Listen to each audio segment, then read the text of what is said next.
Hi folks, and welcome to the More Than Your Labels podcast, where I chat to everybody and anybody who has a neurodiverse condition and those who haven't, and how it either hinders them or helps them. It's their story, their way, warts and all. So let's ditch any label that any of us have been given, and let's stand loud and proud as we are more than any label. So let's get in more onto the conversation. More Than Your Labels Facebook group, where we talk about mindset, procrastination, where we celebrate all our wins, big and small. See you on the other side, folks. Hi folks, I'm here with Paula today, and who is going to tell us all about her journey, plus her family's journey, through the education system, through the system in general, warts and all stories coming up. Was about probably about 12. I think that's where I started to think things weren't necessarily the norm, shall we say. I managed when I was very young. I did a lot of gymnastics, and I managed to injure myself quite a lot. Lots of sprained ankles. You don't only have to ask my mum and dad about the trips to the hospital, but lots of damage and things like that. When I was about 11, 12, I did a cross-country run at school, and I fell quite hard on my right knee. And at the time, obviously, we stepped off to hospital. All the rest of the story goes, but I was sent home or sent away with crutches and a massive thing called a Robert Jones bandage from my probably from my thigh to my ankle. Wow.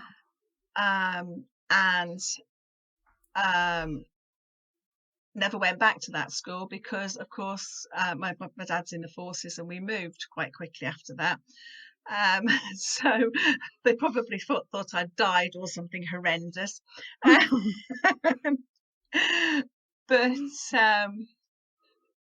no, you were just off on a different adventure.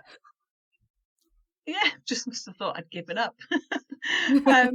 But as I recovered from that, which I didn't really recover from all the way through my teenage years, I was injuring my knee. My knee wasn't healing. Various issues around my knee joint, particularly, had various operations, and they did bits and pieces, little bits and pieces where they adapted, fiddled with this bit of tissue and fizzled with that bit.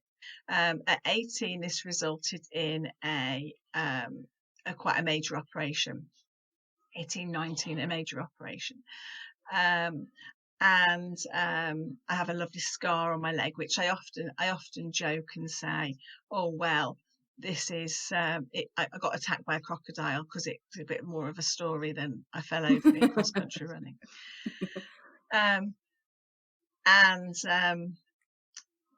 So that was potentially the start that I began to think, oh, something's not quite right with me. The knee thing has never really gone away, but it's sort of adapted into various other problems with joints. And the way that my body responds to things, I find myself coping with so much, and then when it becomes a limit, something happens. Now, it's not something within my control necessarily. Yeah. So, I might get ill, or I'll hurt myself, or damage myself, or whatever. But this has been the root of my life. When everything gets too much, my body gives up on me. So that sort of happens. Now, that happened while I was at university, and the break in that one came when I got viral meningitis,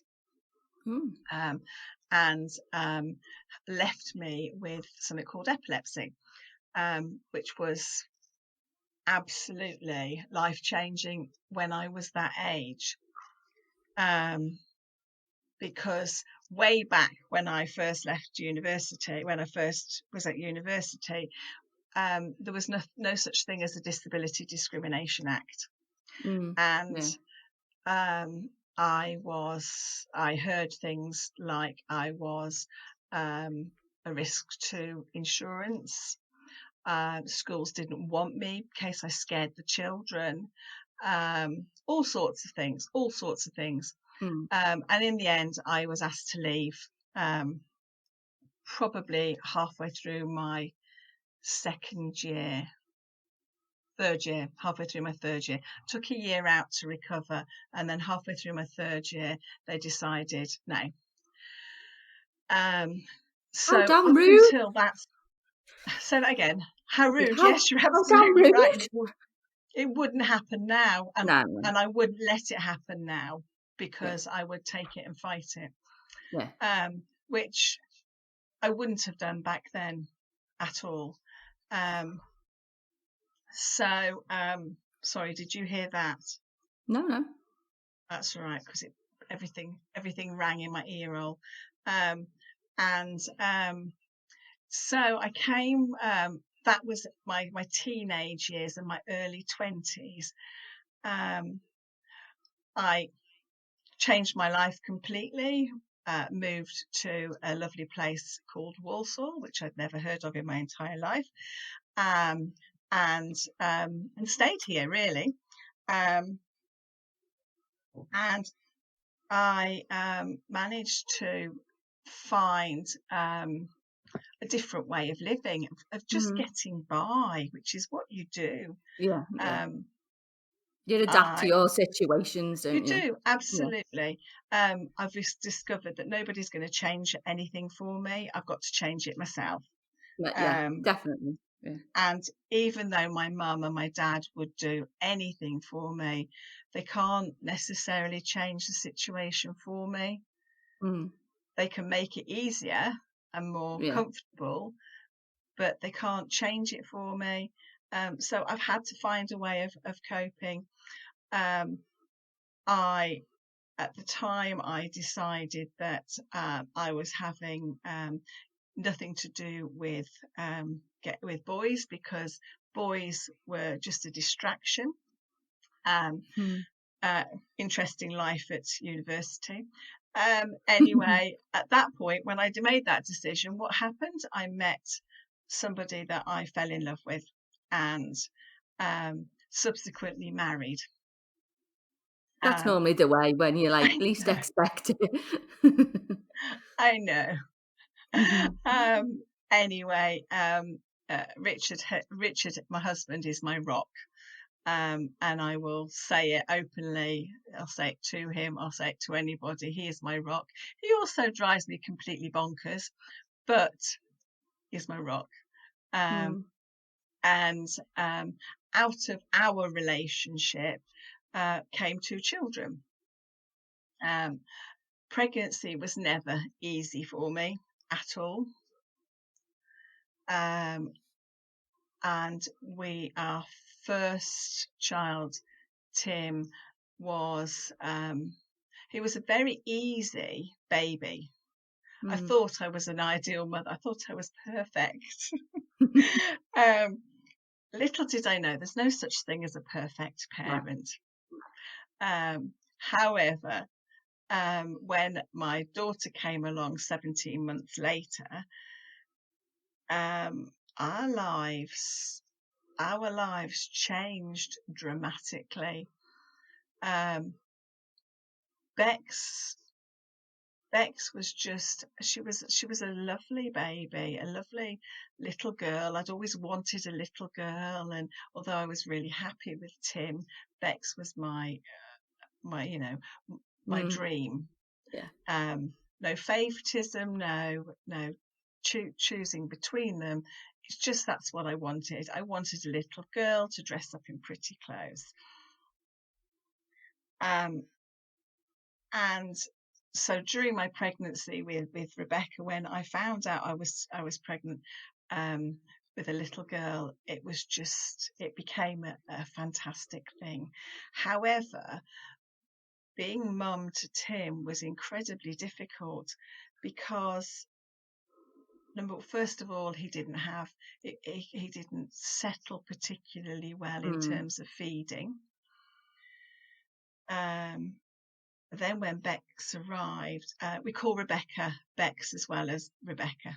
Is that when she's naughty? She gets the full title. Yes. Yeah. Yeah, that's like my son. He gets I Will still and then get it's my full William. title. Yeah. Yeah. And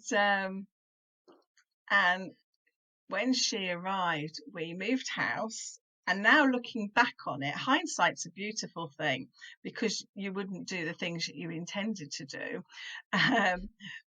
But hindsight is just such a good tool to make sure you don't do it again. Exactly.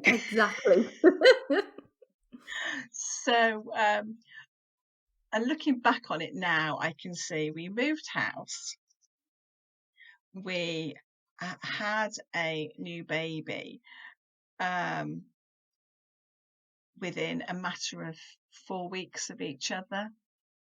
So the people that Tim was involved with as a little one, the people that he was involved with, they weren't there anymore. The environment that he was in, so his bedroom and his living space was different. Yeah. And then to top it all, I have this baby that demands my attention, and not just my attention, but my energy. And she makes the most horrendous noise. And Tim, I think that's potentially the first time we realised that Tim had broken. He went from this placid, beautiful child to what could only be classed as a dynamo. And I used to use the phrase, he bounces off the walls. And he did. He bounced off the walls. Feeding him became really difficult. He wouldn't tolerate so many noises. You couldn't take a route different from the one that you'd taken like 2 or 3 times before. So if you went a different way, he screamed, and boy, he screamed. And Bex became the sort of child that would only make a noise and only scream when she needed something. And that's how we managed. I'd got 2 babies. Tim was 17 months when I had Bex, and I got these 2 babies, and I can remember literally being like a conveyor belt. Nappy changing, feeding, cuddling, and literally just being his conveyor belt. And it was a really sad and difficult time for me because my husband, of course, was trying desperately to work and to go up the career ladder, and to do all of those things that that he believed that men should do. And I was spinning out of control. And I can remember going back to that time. I can remember we've got a cupboard under the stairs, and for some unknown reason, because we moved into a brand new house, some unknown reason, it was carpeted and artexed on the ceiling of the cupboard under the stairs. So it was all painted. It was lovely. And I used to put the 2 kids to bed and I'd put them in their beds, and then I'd go downstairs and sit in the cupboard under the stairs and shut the door on myself and sob. Mm. And I can remember doing that. And I can remember how horrendous that felt. And all the time I was thinking, well, who am I? I used to Where's be, me? I used to do Where have I this. gone? Yeah. Yeah, where's me gone? Now, I'm a Christian, and I've been a committed Christian for a long time now. So I just knew that I needed to find myself a church and be in a community, and so that's what we did. And we live in a little village, and so I used to put the kids in their double buggy, and we used to just walk round and round and round and round. We worked out the things that worked with the children, and we worked out the things that absolutely didn't. At 2, I remember Tim was picked up at his 20 months check for lacking concentration, and for communication and concentration, and I can remember it really well. But nothing was really done, and he had the check repeated at 24 months or something like that.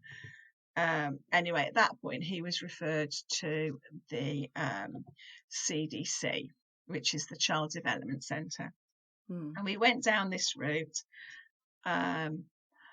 And at the time, I didn't think that anything was wrong as such.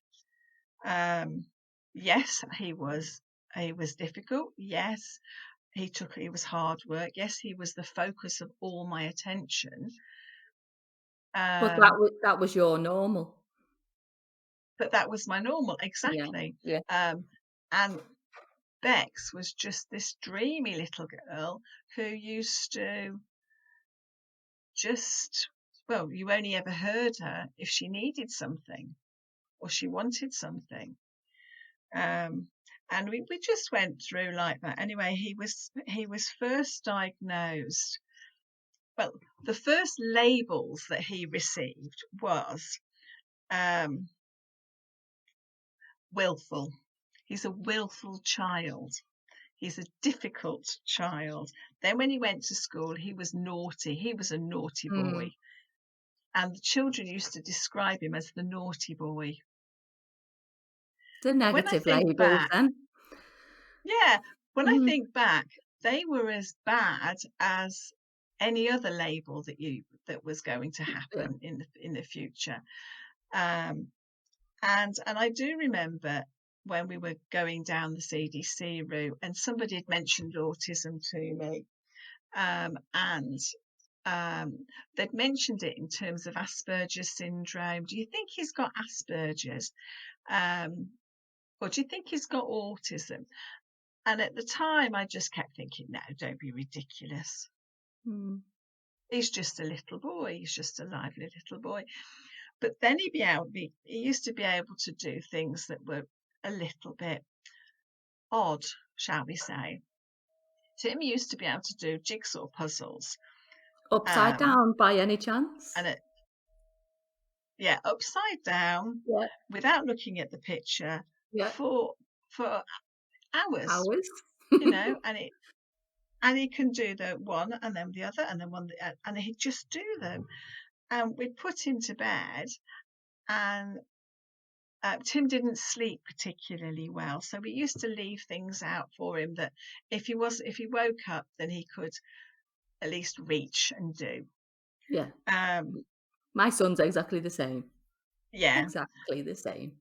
And at 5, then I think it might have been younger than that, but it was about that sort of time. The speech therapist was involved.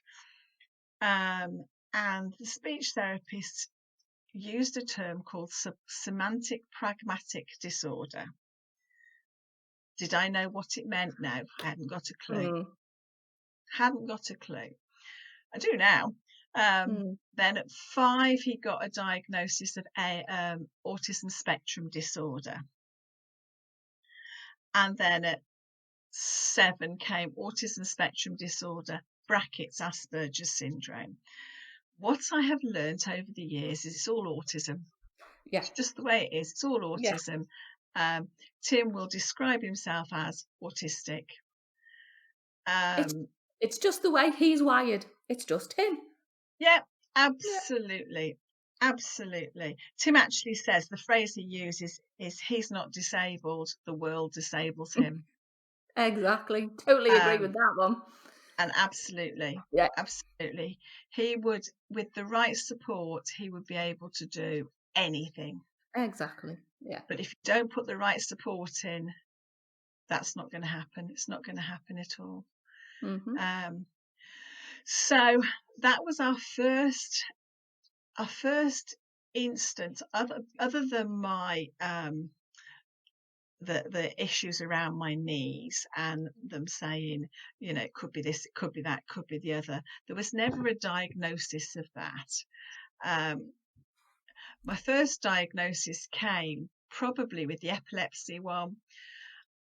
And again, it was that whole business of, actually, this is really useful because it means that people now know what strategies and what things they need to do for me.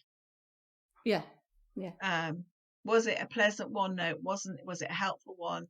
I don't think it was. But that's mainly on because of people's understandings. Yeah, definitely. Then our next in sort of going into the world of labels was with this autism diagnosis or ASD or whatever phrase that you want to use.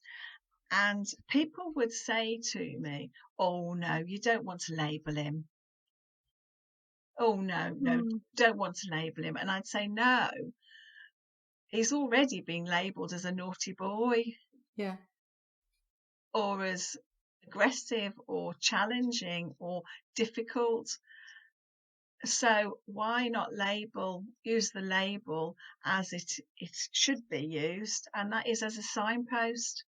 Yeah. If you put in the right support for this young man, he can do anything.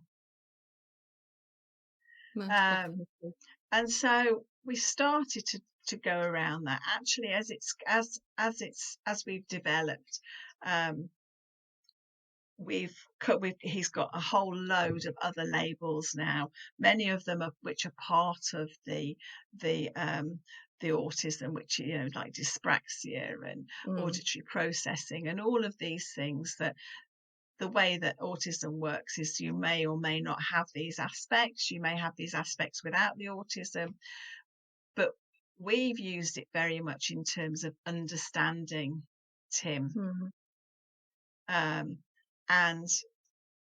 if you saw Tim's EHCP, he's got this beautiful long list of diagnoses, but that's really, or diagnosi, it's really just to help the people that are going to work with him to understand how to best work with him. From there, and he's had this diagnosis from 5. Now, at various stages along the way, depending on whether or not the professionals wanted to believe it or not, depended on whether or not we needed to have that diagnosis made again. So through his life, he's had that diagnosis given 5 times by professionals because of the very world that we live in that is very much based on judgment, not on helping. And money. Yeah, and money. Yes, absolutely on money. So Tim had his diagnosis given at 5 and he's lived with that. And that was our understanding of autism. And I really went on a bit of a journey in terms of the autism thing, is that I kept thinking, how can I help him best? From the moment we have babies, we're looking at helping them to become more independent, to survive in the world when we're not around. Yeah. And that's what we do. That's why we feed them. That's why we, teach them to go to the toilet. It's why we teach them to eat with a knife and fork. It's about teaching them to be independent, or supporting them to be independent, as I find with my children. And it's one of those things that's really frustrated me over the years, that we've got to now, Tim's now 22, and he's even now, we get people telling us that, labeling us as the parents, but not listening to us as a valid professional, as part of the team, which is what parents should be listened to as. Now, Definitely. Ever since Tim was little, and we've been trying and get that independence in there, and teaching that independence, we've learned more and more and more about autism, and particularly at the moment, the world is absolutely rich with autistic feedback, and telling us what it's about and what it's like, and how actually it's not as unusual, and it's not as disordered as people would think. And there's lots of discussion about whether it should be classed as autism spectrum condition and autism spectrum disorder. And basically, my answer to that really is, actually, if it's labelled as a disorder, which is what it says in the DSM and in the diagnostic criteria, then the funding, there's a reason for the funding to be there. Whereas in a condition, well, a condition, not as much. Yeah, it's a different thing entirely. And actually, autism can be incredibly disabling. Yeah. Or the effects of autism can be incredibly disabling. I mean, Tim has masses and masses and masses of anxiety around changes and new things and all of that. And that is very disabling, because it completely prevents him stepping out and trying. Not only that, is it also prevents him to actually enjoy life to the full. And that's what I believe that people should be doing. It's about enjoying life to the full. And so I've learned lots. I had to, when Tim was about 7, he became very aggressive and very physical. And we were one of the families that were bitten, scratched, kicked, you name it. It was a horrendous time.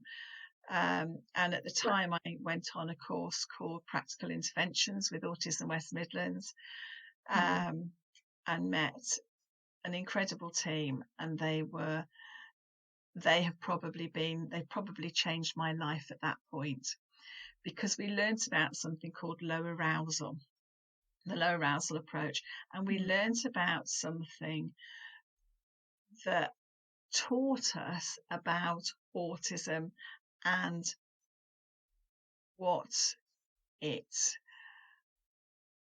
and when I talk about it as an it's a horrible phrase, but what life is like with living with autism, and we sort of came to the conclusion that actually we want our children to live lives to the full, really, like us, and to accept their autism, and accept the way that their brains work, and to accept who they are, plus their coping mechanisms as well. Yeah, absolutely. And also to teach them coping mechanisms. because the world is weird. I'm only going, it is weird. Mm. And when I sit and watch the TV, I look at the world and I just think, what are people understanding here? What are people taking from this? When I go shopping or when I go and do things and I come across people and I just think, whoa, where was that from? Or what was that from? Mm. And then the next thing, you've got somebody being so incredibly kind, and you can't predict what people are like. No, you can't. You can't predict anything in life. Um, and and I guess it's one of those whole situations where actually I don't think that my children's minds um, have it that wrong in terms of life. I think their lives are beautiful. Their lives are perfect. It's just I wish that the world would be able to fit in with Them. that. Yeah. And I wish that it would just accept people for just who they are, and Mm. I don't know. So I guess, Regardless of the labels. say that again. I said regardless of whatever label Yeah, is attached, because they're more than that. They are people yeah, first rather than the label. absolutely. Their lives. And they And I'd matter. say that if they did or didn't have autism, if that makes Mm. sense. I Yeah, yeah. don't want to pick on the autism as being a specific, their lives are wrong, because they're not wrong. It's not No, wrong. yeah. There's nothing wrong about being autistic. Um, and I guess I'm probably not putting this across particularly well, but in terms of um, acceptance, why can't we just accept people for who they are? Yeah. Yes, it's about teaching coping mechanisms and teaching strategies. We all do that. We all have strategies, whether we're autistic or not, whether we're dyslexic or not, whatever our labels are, we all have strategies. And I believe that we have this big toolbox of strategies and tools that we have to try things. And Mm. sometimes that tool will work and sometimes that one will work. But in the same way as a hammer would work for knocking in a nail, and yes, you could knock in a nail with a spanner, but it potentially isn't meant for that. It's not meant to do that, but it Mm. still works effectively. Exactly. But you're not going to be able to untie a nut on a loosen a nut on underneath the car with a hammer, are you? So No, definitely not. tools have got uses, and you can use them for other things, but you've got You to just got to find that out find, for yourself. yeah, I was going to say, find the right tool for you. Yeah, but if you don't know those tools are there, Exactly. Exactly. um, it's just, yeah. So I think I'm probably waffling on now. But my daughter's diagnosis came at 16 when she came home from college, from school one day, and she said, "Mum, why don't I get people? Why are they so weird?" And I said, "Well, maybe we suspected for quite a long time that you probably are autistic, Mm. but your dyslexia diagnosis got you through school because that gave her the support she needed." Mm. Um, and she got the diagnosis. She spent one day feeling, oh gosh, what does this mean? Is my life over? And then the next day announced on Facebook that she's still the same Bex as she was yesterday without the Mm. diagnosis. So you've got a choice. If you like her, then you like her. If you don't, you don't. And when I think back to when Tim had his diagnosis at 5, we walked out of that. We walked out of that doctor's surgery, and when you come out of that surgery, or when you came out of that surgery back then, you came out of that surgery and it came into Tesco's car park, and I can remember standing there on the curb and thinking, my world has fallen apart and everybody's going around their business, completely not knowing that my world has just fallen apart. And where do you go from here? And what happens now? Yeah. But when Bex got her diagnosis, she taught me that actually she's the same person. Mm, It's a diagnosis is just a signpost. It's just a way of going, this is how you help me. mm, Um, and I think Tim is the Tim that we would have always had, with or without a diagnosis. mm, Yes, it's been useful because we can support him better. We've taught him how to reduce stress, and how to build his well-being. And we've taught him all about things that are important. We're teaching him the skills for independence now, and so for cooking and all of those sorts of things. All of that is now happening. Tim doesn't he doesn't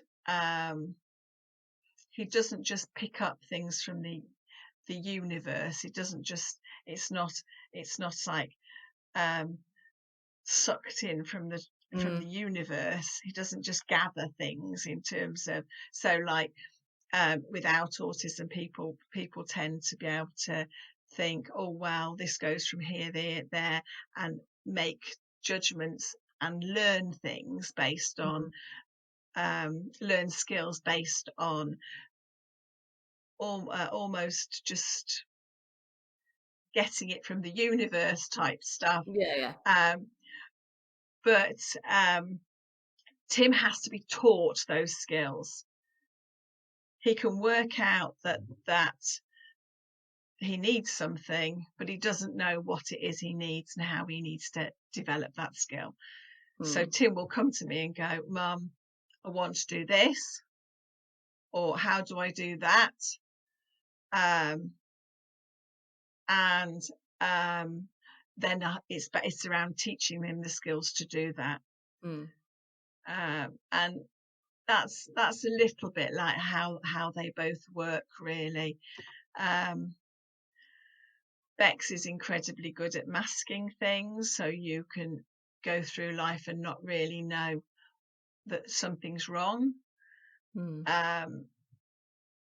But then all of a sudden it will come to a culmination of something and boom, it explodes.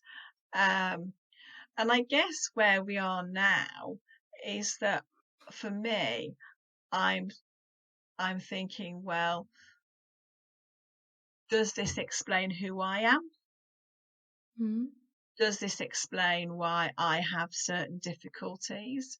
I go through life going through, and then almost opting out. Not necessarily chosen, but like my body shutting down. yeah. Is that my body's way of just going, nope, no more? On a subconscious level, could Yeah, be. who knows? Who knows? Is that why I find crowds of people particularly difficult? Is that why groups, I find social situations not impossible, but I can get through them, but I find them exhausting afterwards? Yeah.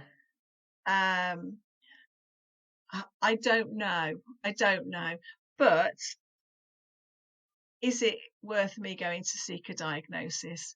I don't know, because I've already accepted me for who I am. Yeah. In the last couple of years, I've had a whole range of diagnoses, size, whichever, around my health. And I don't know how much they help me, really, Yeah. because I am who I am. Exactly. But then I have the joy of being 50 and going, if you don't like me, that's your choice. So do I need a diagnosis? I don't know. Are diagnoses useful? Yes, they were for the kids, because they have basically given the people that work with them and the people that engage with them the tools to do it properly. Do they do it properly?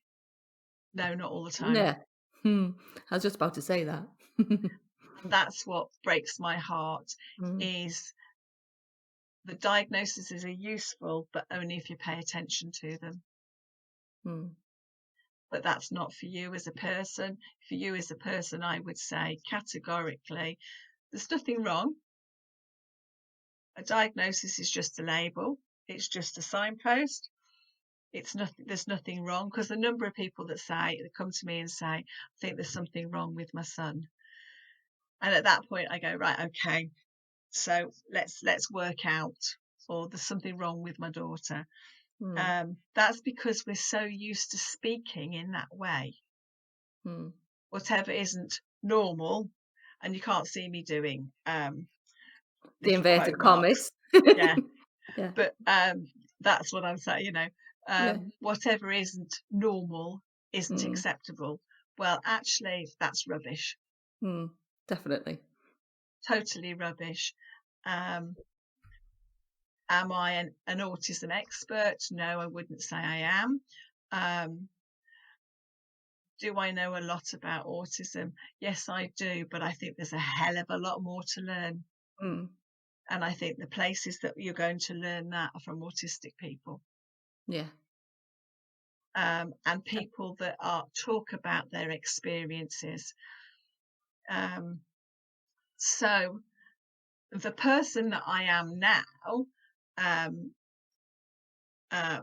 Paula Holden or Paula Poppy on Facebook, depending on which people know me as. But I run Touch the Spectrum. I set up a little company about 5 years ago, when I almost came out of teaching. Again, not necessarily by choice, but the situation needed me to be at home, and needed me to be mum. And I will always say to people, yes, I will do this, and yes, I will work with your children, but you need to understand I'm mum first, because if you can't be mum first, something wrong here. But Touch the Spectrum. So I'm a specialist teacher by my trade. I have various other qualifications on top of the teaching, and I'm one of these mad idiots that really quite likes studying. Oh, you're not the only one, so am I. Yeah, I have no idea what that's all about.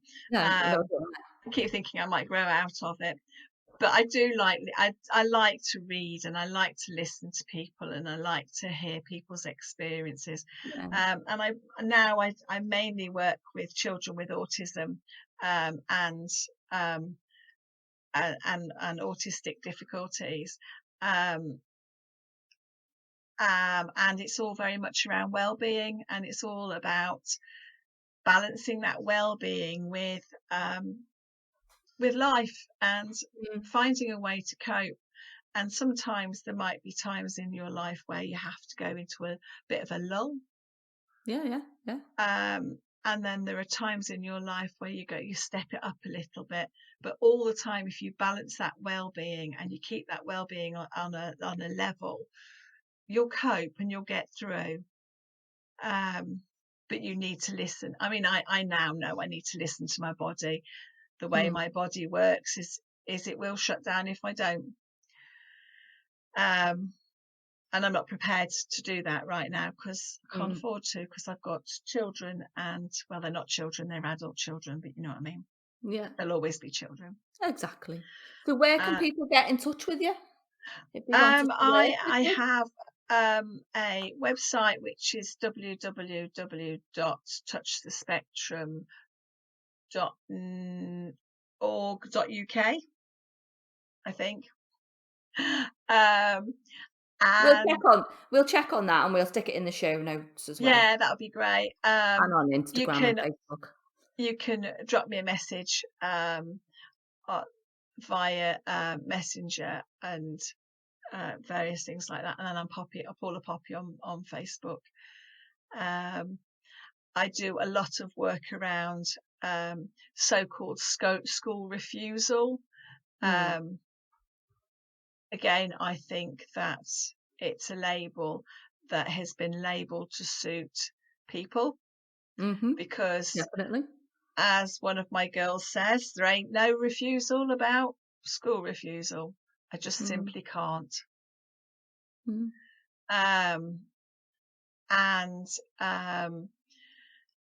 we look a lot around what they need, what sort of support they need, how we can enable school attendance to happen, and whether school attendance is actually important at this moment in time. Very often, the point that I come in is when children have broken. And there's nothing worse than going into a family and seeing a traumatized child lying there on the floor. And I will never ever forget that those feelings and those moments of school being in a position where things have got too much. I have very strong feelings about restraint. I was going to say, it shouldn't even go that far, but no, exactly. To be honest, I think there's restraint is often not used in the right way. Restraint could be avoided. Very, very strong feelings about restraint. Can I restrain? Yes, I can. Have I restrained? Yes, I have. But what I have learned is it's the adult's responsibility to de-escalate a situation. And an escalated adult cannot calm a dyslexic kid. Yeah. It's just, that was one of those things. So you need to have children. You need to look at children as children, not as mini adults. But then at the same time, you've got to treat them with respect, because sometimes I don't see a lot of it. And there might be a reason behind the way that they're acting. Yeah, absolutely. Whatever reason that is. Absolutely. Absolutely. And they're just trying to find their way in the world, really. Yeah. Well, one of there's a chap, which I'm going to get his name completely wrong now, so I will send you a link to him. But Bo, Elvin, because I can't say the middle bit. Yeah. Which I do apologise. But I'll send you the link for that. Okay. He says something about challenging behaviour is merely problem solving.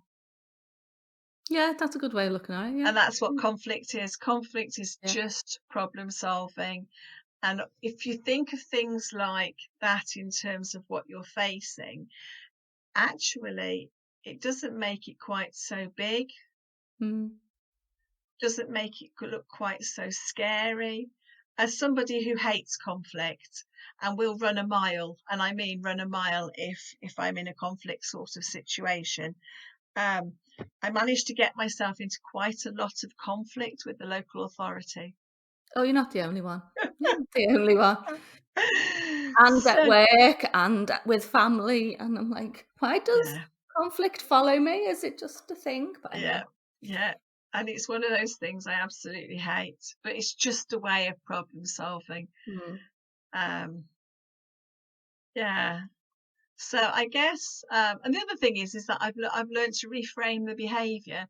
So to stop looking at things as children won't do things, is to look at reasons why they can't do it. Yeah. Because you just completely missing the point. You change your way of thinking. If you're thinking on a won't, you think judgment. If you think can't, you're more curious and you're more helpful and more supportive. And I just think it's a really helpful way of thinking about things. So that's my story. That's who I am. Well, thank you for joining me today. It's been lovely. Quite all right. Lovely for you to tell your story. It's absolutely fine.